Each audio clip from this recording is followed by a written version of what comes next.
still, yung respect for the same, andun pa rin. Thank you. Next! Sorry na.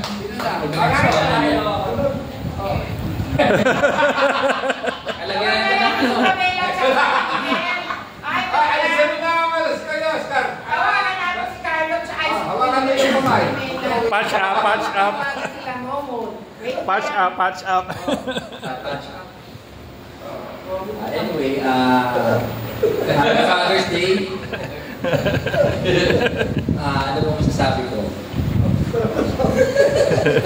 I remember nung when I was young, siyempre ako yung nag-iisang lalaki na panganay. So I remember si Daddy all the time, pag umaalis siya, parati niyang sinasabi sa akin na pag wala siya sa bahay, I'll be the little daddy. At alagaan na yung si Mami, tsaka yung dalawang kapatid ko na babae. Yun yung parating sinasabi niya sa akin.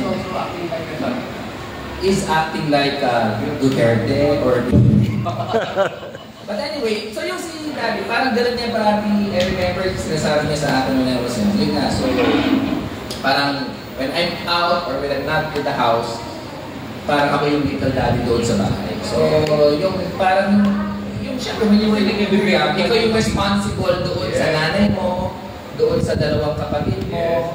So, yun yung when I was young, yun yung hanggang nakalakihan ko na parang feeling ko, up to now, I have to be responsible sa mother ko or doon sa dalawang kapatid ko. Although, syempre, hindi naman kami, you know, close na tweeta or parang hindi naman kami masyadong, hindi grow up na masyadong affectionate with each other na parang, you know, so, pero at the end of the day, yun lang. And then, of course, syempre, when I was growing up, and then, syempre, I wasn't, you know, alam niyo naman lahat yan, I wasn't that, you know, I wasn't that, tawag dito, perfect son. Nor my father was not the perfect father. But at the end of the day, we tried to, dahil na mahal din naman yung tatay ko, so syempre at the end of the day, we tried to love and respect each other. Kasi nga, lalo na ngayon, na 79 years old na si Daddy. So syempre, kumbaga, I want to make the most out of yung mga time na magkasama kami kasi matagal silang nawala dito sa Pilipinas. So yun lang. So di, Happy Father's Day.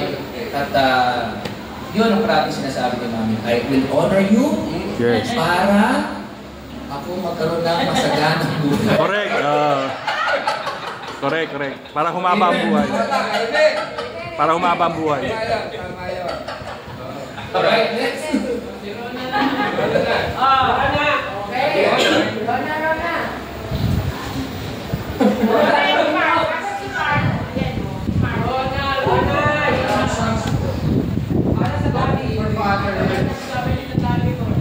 Father's Day lesson.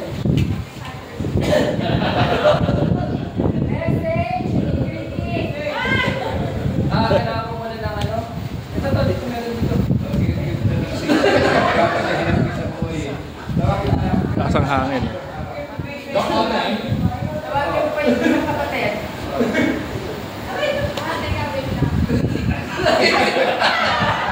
Call a friend. Sige, si ano muna, si Antonio. Si Antonio na. Si Mark pa. Pero Mark, Habang naghihintay kay Antonio. Habang naghihintay kay Rona, si Antonio.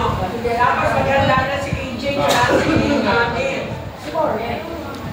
Maganda na si AJ at saka si Amin. Mayroon. Posibleng wala.